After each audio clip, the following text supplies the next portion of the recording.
ഞാൻ ഡോക്ടർ അജയൻ വർഗീസ്, കോഴിക്കോട് ജില്ലയിൽ കുന്നമംഗലം പന്തീർപ്പാടത്തുള്ള institute of sexual and reproductive medicine എന്ന സ്ഥാപനത്തിൻ്റെ ഡയറക്ടറാണ്. International association of sexual medicine practitioners modern medicine എന്ന അസോസിയേഷൻ്റെ ചെയർമാനുമാണ്.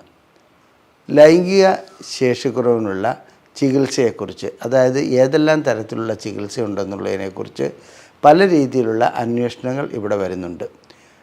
അതിൽ ഷോക്ക് വേവ് തെറാപ്പിയെക്കുറിച്ച് ജനങ്ങൾ നിരന്തരം അന്വേഷിച്ചുകൊണ്ടിരിക്കുന്നുണ്ട്. ഇത് ഒരു ശാശ്വത പരിഹാരമാണോ, അഥവാ ഇതിന് പാർശ്വഫലങ്ങളുണ്ടോ, ഇത് ചെയ്തു കഴിഞ്ഞാൽ എത്രത്തോളം കാലം ഇതിൻ്റെ ഫലപ്രാപ്തി നിലനിൽക്കും, ഏത് പ്രായത്തിലുള്ളവർക്കാണ് ഇത് ചെയ്യാൻ കഴിയുന്നത്, ഇത്തരം കാര്യങ്ങളാണ് ജനങ്ങൾ കൂടുതലായും ചോദിക്കുന്നത്. സത്യം പറയട്ടെ, ഇൻ്റർനെറ്റിൽ നിന്ന് ഇങ്ങനെ ലഭിക്കുന്ന വിവരങ്ങൾ വെച്ച് രോഗികൾ പല രീതിയിലും തെറ്റിദ്ധരിക്കപ്പെടുന്നുണ്ട്. അതായത് ഇത് ലൈംഗിക ശേഷിക്കുറവിൻ്റെ കാരണങ്ങൾ എന്താണെന്ന് കണ്ടുപിടിക്കാതെ ഒരൊറ്റ തെറാപ്പിയിലേക്ക് വരിക, അഥവാ ഷോക്ക് വേവ് തെറാപ്പി കൊണ്ട് എൻ്റെ അസുഖം പരിപൂർണമായി മാറുമെന്നുള്ള ഒരു ധാരണ ജനങ്ങൾക്ക് ഉടലെടുക്കുന്നുണ്ട്. ഷോക്ക് വേവ് തെറാപ്പിയുണ്ട്, സ്റ്റെം സെൽ തെറാപ്പിയുണ്ട്, PRP തെറാപ്പിയുണ്ട്. ഇങ്ങനെയുള്ള പല തെറാപ്പികളും ഒരു പരീക്ഷണ ഘട്ടത്തിൽ നടന്നു വരുന്നു. അഥവാ അതിൻ്റെ ഫലപ്രാപ്തിയെക്കുറിച്ച് പറയുവാൻ 10-15 വർഷം 10-20 വർഷമൊക്കെ ആയെങ്കിലും ഫലപ്രാപ്തിയെക്കുറിച്ച് വിലയിരുത്തി വരുന്നതേ ഉള്ളൂ. അതിനു മുമ്പ് നമുക്ക് എന്താണ് ഈ ഷോക്ക് വേവ് തെറാപ്പി എന്നുള്ളതിനെക്കുറിച്ച് ഞാനൊന്ന് വിശദീകരിക്കാം.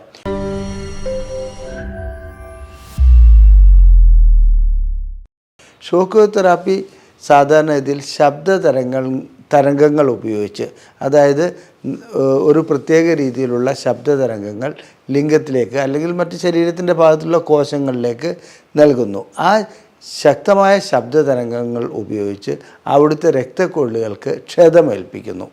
ഇങ്ങനെ രക്തക്കൊള്ളുകൾക്ക് ക്ഷതമേൽപ്പിക്കുമ്പോൾ പുതിയ രക്തക്കൊള്ളുകൾ അവിടെ നിന്ന് ഉണ്ടായി വരുന്നു. ചുരുക്കി പറഞ്ഞാൽ, നാം ഒരു ചെടി നടുകയാണെങ്കിൽ ആ ചെടിയുടെ തലയറ്റം നാം മുറിച്ച് കളയുകയാണെങ്കിൽ ഒട്ടനവധി ശാഖകൾ അതിൽ നിന്ന് വളർന്നു വരുന്നതായി കാണാം. അങ്ങനെ ശാഖകൾ വളർന്നു വരുന്നത് പോലെ തന്നെ ലിംഗത്തിലേക്ക്, അഥവാ ലിംഗത്തിലെ രക്തക്കൊള്ളുകളിലേക്ക് ഇത്തരം ഷോക്ക് വേവ്, അതായത് ശബ്ദതരംഗങ്ങൾ നൽകുമ്പോൾ അവിടെ നിന്നും പുതിയതായി രക്തക്കൊള്ളുകൾ ഉണ്ടാകുമെന്ന അടിസ്ഥാന തത്വത്തിൻ്റെ പുറകിലാണ് ഇത് പ്രവർത്തിക്കുന്നത്. ഈ അടിസ്ഥാന തത്വം താത്വികമായി ശരിയാണെങ്കിലും പ്രായോഗിക തലത്തിൽ ഇതിന് ഒട്ടനവധി പരാജയങ്ങളുമുണ്ട്. അത് ഞാൻ വിശദീകരിക്കാം. ഇനി മറ്റൊന്ന്, ഈ ഷോക്ക് വേവ് തെറാപ്പി എന്ന് കേൾക്കുന്നതോടുകൂടി ചിലർക്ക് ഒരു വല്ലാത്ത തെറ്റിദ്ധാരണ ഉണ്ടാകുന്നുണ്ട്. നമ്മുടെ മാനസിക രോഗമുള്ള രോഗികൾക്കും മറ്റും നൽകുന്ന ഒരു ഷോക്ക് തെറാപ്പി എന്നുണ്ട്, അതായത് ഇലക്ട്രോ കൺവൾസീവ് തെറാപ്പി.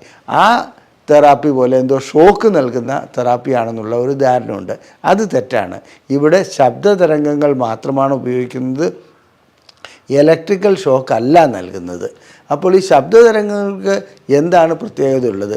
ശക്തിയായിട്ടുള്ള ശബ്ദതരംഗം അവിടെ എത്തുന്നതോടുകൂടി രക്തക്കൊള്ളുകൾക്ക് ക്ഷതമുണ്ടാകുന്നു. അവിടെ നിന്ന് ഞാൻ നേരത്തെ സൂചിപ്പിച്ചതുപോലെ അത് കോശങ്ങളെ, അത്തരം കോശങ്ങളെ ശരിക്കും പറഞ്ഞാൽ റിപ്പയർ ചെയ്യുന്ന ഒരവസ്ഥയിൽ പുതിയ രക്തക്കൊള്ളുകൾ അവിടെ നിന്ന് പൊട്ടി വിടരുന്നു. ആ രക്തക്കൊള്ളുകൾ ലിംഗത്തിലേക്ക് കൂടുതൽ രക്തം നൽകുന്നു എന്നുള്ളതാണ് ഇതിൻ്റെ അടിസ്ഥാന തത്വം. ഇങ്ങനെ രക്തം കൂടുതലായി വരുന്നതോട് ലിംഗത്തിന് ദൃഢത വരുമെന്നും ലൈംഗിക ശേഷിക്കുറവ് പരിഹരിക്കപ്പെടുമെന്നുള്ളത് നാം അനുമാനിക്കുന്നു. ഇത് 10-20 വർഷമായി ഈ തെറാപ്പി നിലവിൽ വന്നിട്ട്, എന്നാൽ ഈ ഷോക്ക് വേവ് തെറാപ്പി ചെയ്തിരുന്ന സ്ഥാപനങ്ങളിൽ തന്നെ, അഥവാ ഷോക്ക് വേവ് തെറാപ്പി ഉപയോഗിക്കപ്പെട്ട രോഗികൾക്ക് തന്നെ സിഡ്നാഫിൽ പോലുള്ള അല്ലെങ്കിൽ വയാഗ്ര പോലുള്ള ഗുളികകൾ ആ കൂട്ടത്തിൽ നൽകേണ്ടതായും വന്നിട്ടുണ്ട്. അഥവാ ഷോക്ക് വേവ് തെറാപ്പി കൊണ്ട് മാത്രം ഇതിനൊരു പരിഹാരം കണ്ടതായി ഇതുവരെ രേഖപ്പെടുത്തിയിട്ടില്ല. എന്നാൽ ചിലർക്ക് ഇതിനകത്ത് പ്രയോജനം ലഭിക്കുന്നുണ്ട്. അവരുടെ ഗുളികളുടെ ഡോസ് കുറയ്ക്കാൻ കഴിയുന്നുണ്ട്. അതുപോലെ തന്നെ ആ ഗുളികളില്ലാതെ ഷോക്ക് വേവ് തെറാപ്പി ചികിത്സ ചെയ്തുകൊണ്ട് മാത്രം പരിഹാരമുണ്ടായ വ്യക്തികളുമുണ്ട്. വളരെ അപൂർവമാണെന്ന് മാത്രം.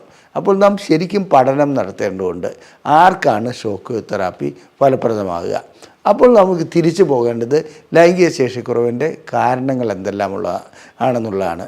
സാധാരണ ഇതിൽ ലൈംഗിക ശേഷിക്കുറവുമായി ഇവിടെ എത്തിപ്പെടുന്ന, അതായത് ക്ലിനിക്കിൽ എത്തിപ്പെടുന്ന രോഗികൾ ഒരു മഹാബഹുഭൂരിപക്ഷത്തിനും പ്രമേഹമാണ് അതിൻ്റെ പിന്നിലുള്ള കാരണം.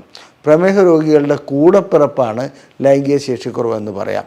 അത്തരം പ്രമേഹ രോഗികൾ അവരുടെ രക്തം പരിശോധിക്കുന്നു, അവരുടെ HbA1c നോക്കുന്നു. HbA1cക്ക് പ്രത്യേകിച്ച് ഇതുമായിട്ടൊരു വലിയ ബന്ധമുണ്ട്. HbA1c എത്രത്തോളം ഉയരുന്നോ അത്രത്തോളം ന്യൂറോപ്പതി, അതായത് ഞരമ്പുകൾക്ക് തരിപ്പ്, കടച്ചിൽ, വേദന അതൊക്കെ ഉണ്ടാകുന്നു. കൈകാലുകൾക്ക് തരിപ്പ്, കടച്ചിൽ, വേദന ഉണ്ടാകുന്നു. അതുപോലെ തന്നെ ലൈംഗിക ശേഷിക്കുറവും അനുഭവപ്പെടുന്നു. HbA1c വളരെയധികം ഉയർന്നു പോവുകയാണെങ്കിൽ ലൈംഗിക ശേഷിക്കുറവ് പരിഹരിക്കാൻ കഴിയാത്ത രീതിയിലേക്ക് പോകാറുമുണ്ടെന്നുള്ളത് ഓർക്കുക. അപ്പോൾ ഷോക്ക് വേവ് തെറാപ്പി ഇത്തരം രോഗികൾക്ക് നൽകിയതുകൊണ്ട് എടുത്തു പറയത്തക്ക പ്രയോജനം ലഭിക്കുകയില്ല. ഇതുപോലെ തന്നെ വേറെ ഏതെങ്കിലും രീതിയിലുള്ള ഘടകങ്ങൾ, ഹോർമോൺ കുറവ്, അതുപോലെ വീനസ് ലീക്കേജ്, ഇങ്ങനെയുള്ള പ്രശ്നങ്ങളുള്ള രോഗികൾക്ക് ഷോക്ക് വേവ് തെറാപ്പി നൽകുന്നതുകൊണ്ട് അതിന് പ്രയോജനം ലഭിക്കുകയില്ല. അഥവാ പേഷ്യൻ്റ് സെലക്ഷനാണ്, അതായത് എങ്ങനെ രോഗികളെ തിരഞ്ഞെടുക്കുന്നു ഈ ചികിത്സയ്ക്ക്, അതാണ് ഏറ്റവും പ്രധാനപ്പെട്ട കാര്യം. രോഗികളെ തിരഞ്ഞെടുത്ത് അതിൽ അവർക്ക് ഷോക്ക് വേവ് തെറാപ്പി ഉതകുന്നതാണോ എന്നുള്ളത് ഡോക്ടർ തീരുമാനിക്കും. ആ കാര്യത്തിൽ രോഗി തീരുമാനിക്കുകയാണെങ്കിൽ എനിക്ക് ഓപ്പറേഷൻ വേണ്ട, ഷോക്ക് വേവ് തെറാപ്പി മതി, ഈ തീരുമാനം വളരെ നല്ലതാണ്. പക്ഷേ എന്താണെന്ന് വെച്ചാൽ പ്രായോഗിക തലത്തിൽ അത് കൊണ്ട് യാതൊരു പ്രയോജനവും ലഭിക്കുകയില്ല.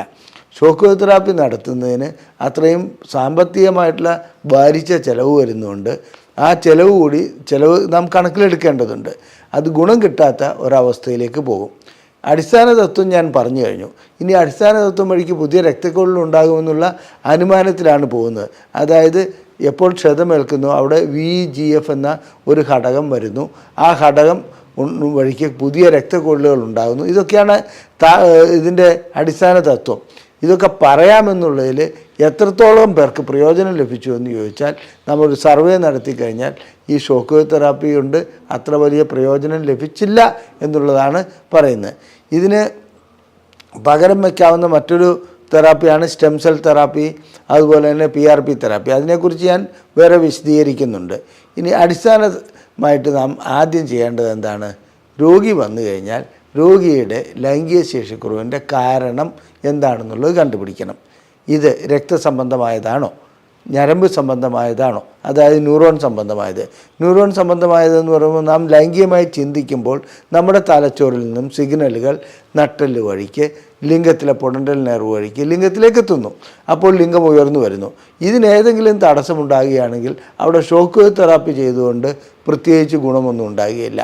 ഇനി ഈ വ്യക്തി കഴിക്കുന്ന ചില മരുന്നുകളുടെ പാർശ്വഫലമായിട്ടാണോ, അതായത് പ്രഷറിന് കഴിക്കുന്ന മരുന്നുകൾ, ക്യാൻസർ രോഗത്തിന് കഴിക്കുന്ന മരുന്നുകൾ, അതുപോലെ ചില ഹോർമോൺ തെറാപ്പി ചെയ്യുമ്പോൾ കഴിക്കുന്ന മരുന്നുകൾ, ഇത്തരം മരുന്നുകൾക്കൊക്കെ ചില മരുന്നുകൾക്ക് ലൈംഗിക ശേഷിക്കുറവ് സൃഷ്ടിക്കുവാൻ കഴിയുന്നുണ്ട്. അത്തരം മരുന്നുകളുടെ ഫലമായിട്ടാണോ, ഇനി അതല്ല ഇദ്ദേഹത്തിന് ഉണ്ടായിരിക്കുന്ന മറ്റു ചില മാനസിക സമ്മർദ്ദത്തിൻ്റെ പുറത്താണോ ലൈംഗിക ശേഷിക്കുറവുണ്ട്, ഇതെല്ലാം വിലയിരുത്തി കാരണങ്ങൾ കണ്ടുപിടിച്ച് വ്യക്തമായ പരിശോധന നടത്തി അതിന് ശേഷമാണ് നാം തീരുമാനിക്കേണ്ടത് എന്താണ് ലൈംഗിക ശേഷിക്കുറവിൻ്റെ കാരണമെന്ന്. അപ്പോൾ ഏത് ചികിത്സയാണ് ഉതകുന്നതെന്ന് അതിനനുസരിച്ച് തീരുമാനിക്കാൻ കഴിയും. ഷോക്ക് വേവ് തെറാപ്പിയോ PRPയോ സ്റ്റെം സെൽ തെറാപ്പിയോ ഒരൊറ്റമൂലിയല്ല. അതെല്ലാ രോഗികൾക്കും പ്രയോഗിക്കാൻ കഴിയുന്ന അഥവാ അവരെ അതിന് വിധേയമാക്കേണ്ടതുമല്ല. ആ രീതിയിൽ പേഷ്യൻറ്റിനെ സെലക്ട് ചെയ്തിട്ട് ഷോക്ക് വേവ് തെറാപ്പി നൽകുകയാണെങ്കിൽ തീർച്ചയായിട്ടും അതിന് പ്രയോജനം ലഭിക്കും. ഇവിടെ സാധാരണഗതിയിൽ കണ്ടുവരുന്നത് ഏതെങ്കിലും ഒരു ആസ്പത്രിയിൽ ഷോക്ക് വേവ് തെറാപ്പി ചികിത്സ ഉപയോഗിക്കുന്നുണ്ടെങ്കിൽ അതുതന്നെ ആവും ശരണമെന്നുള്ള രീതിയിൽ രോഗികളും ഡോക്ടർമാരും മാറുന്ന ഒരു ഗതികേടിലേക്കാണ് നാം ഇപ്പോൾ പോയിക്കൊണ്ടിരിക്കുന്നത്. തൻ്റെ കൂട്ടുകാരന് ഷോക്ക് വേവ് തെറാപ്പി ചെയ്തതുകൊണ്ട് ഗുണം കിട്ടി, അതുകൊണ്ട് എനിക്കും ഇത് ചെയ്യണമെന്നും പറഞ്ഞ് പേഷ്യൻസ് വരുന്നൊരവസ്ഥ വരുന്നുണ്ട്. ഇത് തെറ്റാണ്. 2 രോഗിയുണ്ടെങ്കിൽ ആ ഓരോ രോഗിക്കും ഓരോ കാരണങ്ങളായിരിക്കും. ഓരോ രോഗിയും വ്യത്യസ്തപ്പെട്ട രീതിയിലായിരിക്കും കാണപ്പെടുന്നത്. അതുകൊണ്ട് അത് വിലയിരുത്തിയിട്ട് മാത്രമേ ചികിത്സ എങ്ങനെ വേണമെന്നുള്ളത് തീരുമാനിക്കാൻ കഴിയുള്ളൂ. ഷോക്ക് വേവ് തെറാപ്പി പ്രധാനപ്പെട്ട പ്രശ്നം ഇതിൻ്റെ സാമ്പത്തിക ബാധ്യതയാണ്. ഏതാണ്ട് ഒരു ആഴ്ചയിലൊന്ന്, അതായത് 5 ദിവസത്തിന് ശേഷവും 8 ദിവസത്തിന് താഴെയുമായിട്ട് ഓരോ ഷോക്ക് വേവ് തെറാപ്പി നൽകേണ്ടതുണ്ട്. ഇത് 4ഓ 5ഓ തവണ നൽകുമ്പോഴേക്കും ഏതാണ്ട് ഒരു 80,000 രൂപ വരെ അതിന് ചിലവ് വരുന്നുണ്ട്. ഈ ചിലവ് വരുന്നത് ഓപ്പറേഷനിൽ നിന്ന് സർജറി ചെയ്യാതെ രക്ഷപ്പെടാൻ വേണ്ടിയാണെങ്കിൽ അത് മഹാമണ്ടത്തരമാണ്. ഈ ഷോക്ക് വേവ് തെറാപ്പി വീണ്ടും ചെയ്യേണ്ടി വരുന്ന അവസ്ഥകളും കണ്ടുവരുന്നുണ്ട്. അതുകൊണ്ട് വളരെയധികം കാര്യം നാം ശ്രദ്ധിക്കേണ്ടത്, ഷോക്ക് വേവ് തെറാപ്പി എന്ന് പറയുന്നത് തനിക്ക് ഉതകുന്നതല്ലെങ്കിൽ അതിന് വിധേയമാകുന്നതിൽ ഒരർത്ഥവുമില്ല. അതുകൊണ്ട് സാമ്പത്തികമായിട്ടുള്ള നഷ്ടം മാത്രമേ സൃഷ്ടിക്കുവാൻ കഴിയുള്ളൂ. മാത്രമല്ല അതാത് സമയത്ത് നൽകേണ്ട ചികിത്സ നീട്ടിക്കൊണ്ടു പോകുന്നതിന് അത് കാരണമാകുകയും ചെയ്യും. അത് വീണ്ടും ഗുരുതരമായ പ്രശ്നങ്ങളിലേക്ക് പോകും. ഷോക്ക് വേവ് തെറാപ്പിക്ക് പാർശ്വഫലങ്ങളൊന്നും തന്നെയില്ല, ഗുരുതരമായ പ്രശ്നങ്ങളൊന്നും ഉണ്ടാക്കുകയില്ല.